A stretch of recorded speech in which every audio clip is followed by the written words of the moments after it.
Welcome back to the One Mic with Big Mike show here live on Spreaker.com. I'm also heard on the Spreaker app. Tune in, and of course, the website, onemicwithbigmike.com. Don't forget, if you want to text the show, you can text in at 404-902-8104. You can also leave your comments and questions below the live streaming video on Facebook, or just jump inside my live interactive chat room if you're listening via Spreaker. Right now, as promised, one of the coldest shooters to ever lace up a pair of basketball shoes, champion, all-star, three-point champion 3 times over. He's also an author of the book Long Shot, The Struggles and Triumphs of an NBA Freedom Fighter. My man Craig Hodges. Make sure you guys follow him on Twitter at Craig Hodges NBA as well. I definitely 100% appreciate Craig doing this. Let me start off with just taking you down memory lane with me real quick. I grew up here in Atlanta, but while we were here in Atlanta, we had the WGN network where all the Bulls games were on. Like, you were the first dude that I never, ever thought was going to miss a shot. Like, every time you shot the basketball, straight up, every time you shot the basketball, I felt like it was going in. And I remember hearing you as a kid. I don't know if I heard this or I read this, but you talked about winning those three-point contests. And you said something like, you look at the rim always. You never take your eye off the rim. And you always look at the ball. Like, where did that come from? And then also that little bounce, that little rhythm bounce you had before you shot the ball was so ill to me. Like, where did that style of shooting come from? Well, first of all, I want to thank you for giving me the opportunity to come on your show, man. For me, shooting's been something that I was doing at a young age, but as I got older, it became a little more precise in what, the form of it. And when I think back about what you're focusing on when you're shooting, for me, it's one of those things where I'm always concentrating on about 6 inches above the rim. It may look like I'm looking at the rim, but I'm not. And from that standard, it's just being able to make sure that keep everything calm and composed. And you've done it so many times before that there's no reason not to be able to make every one of them. And my mindset during the contest is just take your time and try to make every shot, even if you don't get through all the balls. Absolutely. A guy whose name really rarely ever comes up, and we'll talk about why that may be in just a second here. But when you start talking about, you start talking about the Dale Ellises of the world and the Larry Birds of the world and even the 3D Dennis Scotts of the world, like, people rarely get to the name Craig Hodges. Tell me about Craig Hodges. Right. Tell me about young Craig Hodges growing up in Chicago before everybody heard about the dashiki thing, the letter to the president. Right. Who was Craig Hodges, the guy coming up in Chicago before all that? Well, I'm a baby of the civil rights movement. Okay. I was blessed that, my family was a strong supporter of Dr. King and understanding the need for human and civil rights. And for me, being a baby of that, I was able to see a lot of things early in life from a real lens, man. And my mom was very instrumental as secretary of the movement in our area. So caring about people wasn't anything new when I got to the league. It was a matter of basically something that had been fostered in me for a long time. And then I was able to somewhat take it from a creative base of my own individual perspective. And having been blessed to study at Long Beach State in the Black Studies Department, I was blessed to have a perspective that I could really draw upon from my ancestral heritage. Talking right now with former NBA sharpshooter, 3-time three-point champion, Craig Hodges. Make sure you guys follow him on Twitter at Craig Hodges NBA. Now, I mentioned the trip to the White House. Let's give people the backstory for those of you who may not know. Right. Craig Hodges is a guy who played on those championship ball clubs with Michael Jordan in Chicago. Once they won the championship, he ended up doing the ceremonial thing, going to the White House. My man shows up clean, dashiki, you know what I mean? While he's there, handed a letter to the president's secret security people, and the letter inevitably got to the president. A letter kind of describing the things that troubled Craig that were going on as it pertained to black people in the country that we currently live in. Now, before that, before we got to that point, who was Craig Hodges, the activist now, before that? Because I think now we've gone from where you got it from, your parents being children of the civil rights movement, to all the way to the White House. But before that, what was going on philanthropically with Craig Hodges? Well, I think probably the biggest, part of helping my foundational growth was what I had at Long Beach State and the Black Studies Department at Long Beach, Okay. as far as giving us an understanding of who we were as a people, giving us an idea of what our responsibility is as the next generation of leadership, and don't be afraid to speak truth to power. And I think that's the biggest part for me, is just to realize that you have a platform to speak from. You have guys who have already showed you the plan, as far as Muhammad Ali, Kareem, Dr. King, the Malcolm. So the ancestors give you guidance, and that's all I was moving on, man, was the ancestral realization that they gave me information and knowledge, and now I get a chance to go to the most important man on the planet as far as the president in the Western world is concerned, and speak on behalf of my people, man, who I know wouldn't get a chance to speak on their own. That's mad ill. The other dichotomy of your situation is the fact that I mentioned earlier, you were on the team. For people who don't know, you were on the team with Michael Jordan, a guy who's infamous for his lack of speaking forward, or at least the perception of his lack of speaking forward, outwardly speaking forward. Right. Were there any times, any conversations that went on between you and him in those regards while you guys were teammates? Oh, no question, man. And that's the biggest part of it, in terms of when you're in a work environment, whether it be basketball or just any type of environment, certain conversations go on, whether it be at the coffee table, at the water cooler, or whether in the locker room. Everybody has an opinion and voices that opinion, and Michael was no different. And him being the leader of our team, he had opinions on things, but those opinions wouldn't get out in public. And those of us who would speak out, he would chime in on the conversation, but it would never go any further, especially to the public.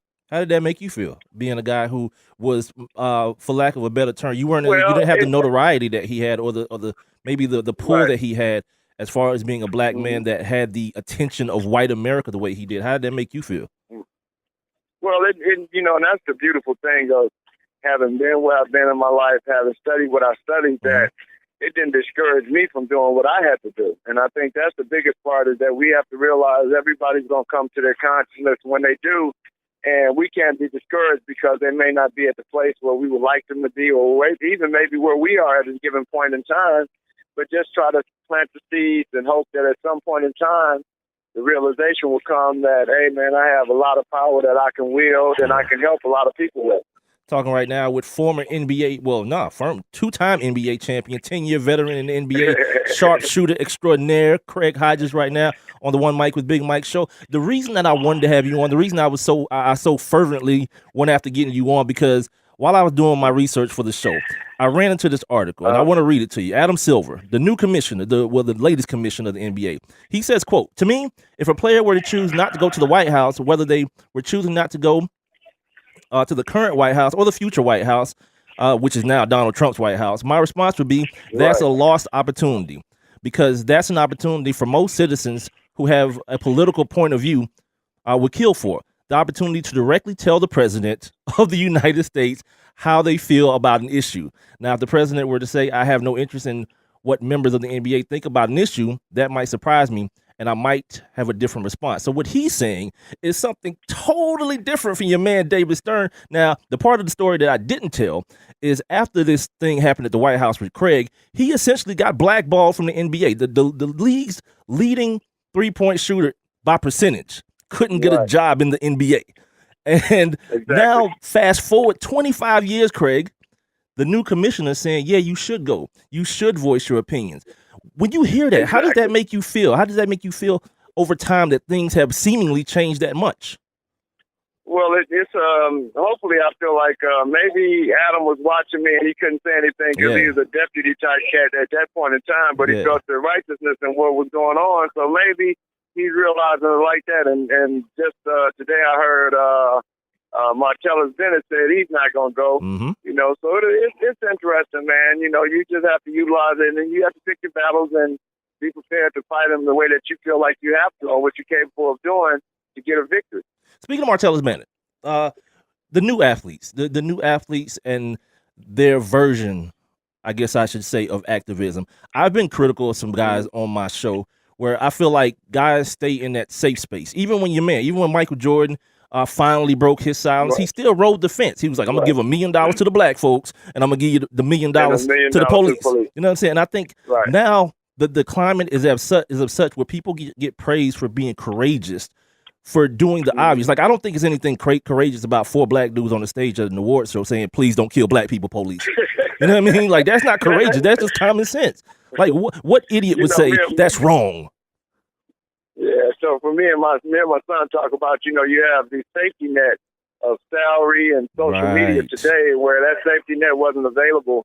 So, some of it is, where we at today, man. And when I look at, the visibility part of it, we need all hands on deck right now. We don't really need I'm an invisible sponsor. I'm not going to tell people what I'm doing. I do what I do behind the curtain or whatever. We need to see it, man. It needs to be visible, proactive movement that everybody pulls their weight. Everybody knows what lane we're rolling in. And I do my role, you do your role, Right. MJ does his, Horace does his, and then we got a blanket, man. We have a blanket of not only protection just in case somebody wants to, pull your salary from under you, but you also have a support base of like-minded people. What'd you think about Colin Kaepernick? Like, as soon as that happened, I got Mahmoud Abdul-Rauf on the phone, and we talked, and I think I sent you the interview. So me and him spoke about that, the similarities and the differences and whatnot. But what did you think? Your initial impression on when you heard this young backup quarterback for the San Francisco 49ers decided he wasn't going to stand for the pledge, and the reasons why, which I think is really more important because it's become convoluted over the months. But the reasons why he wasn't standing, what was your initial impression of that? And like I said, my main thing was I supported him from the standpoint of just from a spiritual end to know that, to be in that space and time, to be at the top of your career, to be at that point in your life where, just from age, and you feel almost invincible, 29, 30 years old. So I feel good. I feel good that he felt the need to stand up, and he stood up articulately. It's not everything that he spoke about. He was able to base on stuff that he studied. He researched it. It wasn't like he was coming off in an article that he read about, but he's done his own research, man. And I think that's the beautiful part and the dichotomy of what this nation stands for. It tells us one thing to go to school and study, but now when you go to school and study the things that you want to study and you're able to articulate those positions from the intellectual community, it's not palatable, man. And I think that's the thing that we have to continue to strive for and be able to stand on with those resources that we garner, that people can speak up and teach the way we need to teach in order that we can become re-educated, man. That's real. Do you stand for the pledge or for the anthem or whatever? Yeah, I do, man. It's not that, and the thing is, it's just being respectful. It's being respectful. It's not a matter that I stand for what you stand for, but I respect what you are, and I respect the fact that you've done what you've done, and even to the point where we got a right to stand, man. We bled and died for the flag, man. Right. So we're even more patriotic because we built the country. So it's ours. The other voice that you're hearing on the One Mic with Big Mike show right now is Craig Hodges, former NBA player, 10-year veteran in the NBA, sharpshooter, 3-time three-point contest shooter. At Craig Hodges NBA on Twitter.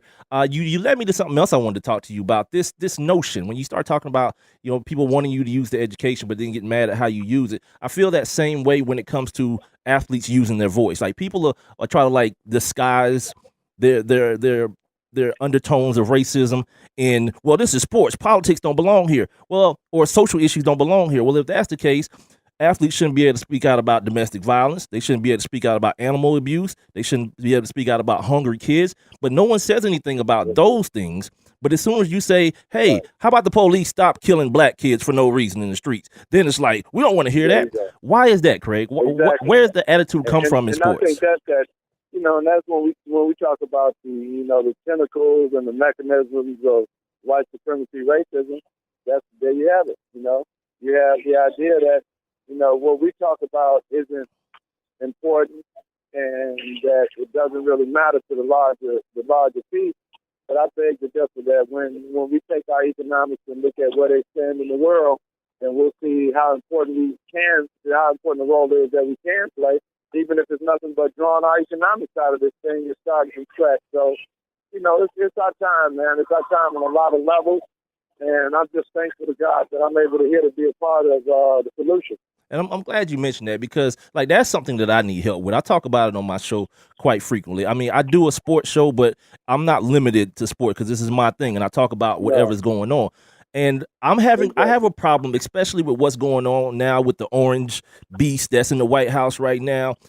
The fact that reconciling the numbers game, the fact that as a black man, I'm only 13% of this thing. And of that 13%, they locking me away at every turn for everything. So then you got a percentage of that 13 that's locked in the penitentiary and can't vote. Then you got another part of that 13 that's just not old enough to vote yet. With numbers that small, I need help reconciling a way to make a difference and help change because I don't see that light at the end of the tunnel. Right.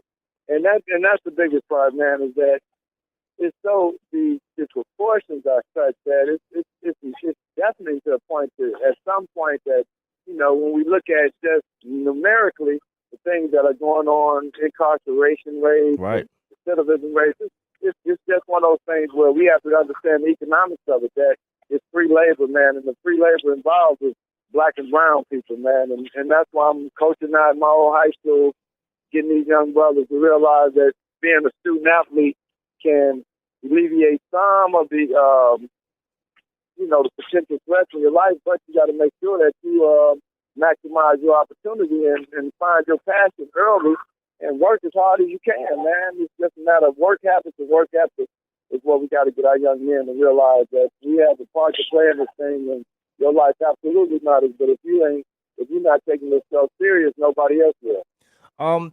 You talk about being back at your old high school. Like Chicago's been in the news lately. A lot for bad, the murder rate and all that stuff. I was looking at something the other day that was very alarming. I think it was 60 Minutes. The bigger there's another issue with the police in Chicago, whereas they've pretty much decided they weren't going to do their jobs anymore, and then the numbers that have come out say the number of stops by the police have gone so far down, and in concert, the numbers of violent crimes and murders have gone so far up, and it almost seems as though, to me, that the people who are in charge of caring have stopped caring about the people in our neighborhoods.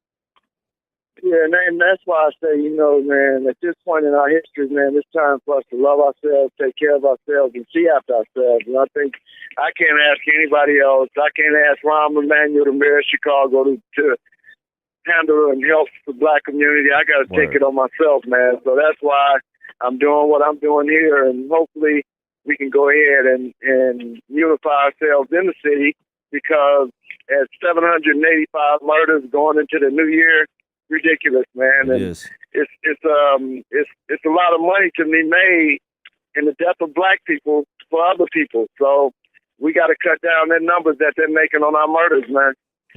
I said, dang, that's so crazy, because I talk about that all the time, man. It's like when these white folks want to run around and talk about, what's all this Black Lives Matter? Like, I've been knew my life mattered to you, but it matters to your pockets. How much you can lock me up, how much you can kill me. Bottom line. Yeah, no doubt. Bottom line. Got a couple things left for you, man. I'm talking to Craig Hodges. I definitely appreciate your time, man. Make sure you guys are following Craig at Craig Hodges NBA. Let's do some word association. When I say David Stern, what's the first thing that comes to your mind? A coward. Okay. Coward for not standing on it. Coward on that principle. When you see what Donald Sterling was able to get away with, man, for years at a time, man. And then you see that what Danny Ferry was able to say, then you know that you were able to just take money, $30 to $40 million of whatever you were being paid, and continue a policy of racism. And I don't agree with that. I think that's cowardly. And I think it's one of those things that puts everybody in a position in a bad light. Dude, just think about that. And this is what I was talking to Mahmoud about. Like, how crazy was it? Like, living in 2017, thinking about a time where a dude speaks out, uses his American rights, and gets suspended from his job. You know what I mean? Like, how wild of a concept is that? And like I said, I tell people all the time, what I went through was something, and it was cold. But what they did to my brother Mahmoud Abdul Rauf, I was the best shooter in the game, but I think at that point he was the best player of putting the ball in the basket in the game. Oh, yeah. And the fact that the game is basketball and you don't allow this man to do what he's capable of doing and to reach his God-given potential and his passion, that's crazy, man. And I think, once again, David Stern. Yeah, man. Yeah, man. And his policy. Jerry Reinsdorf / Jerry Krause. When I say those names, what comes to mind?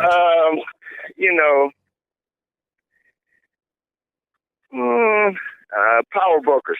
Okay. And I'm going to say power brokers from the standpoint of being able to realize what they had in Michael. Reinsdorf understood what he had in Michael and the ability for Michael to be able to manifest a whole lot of money for the Chicago Bulls, and then at the same time, Jerry Krause was able to manipulate the system and bring in guys that understood how to get things done on that level, man. So, they were power brokers, man. And in the city of Chicago, they were really power brokers. You still got a relationship with Jordan?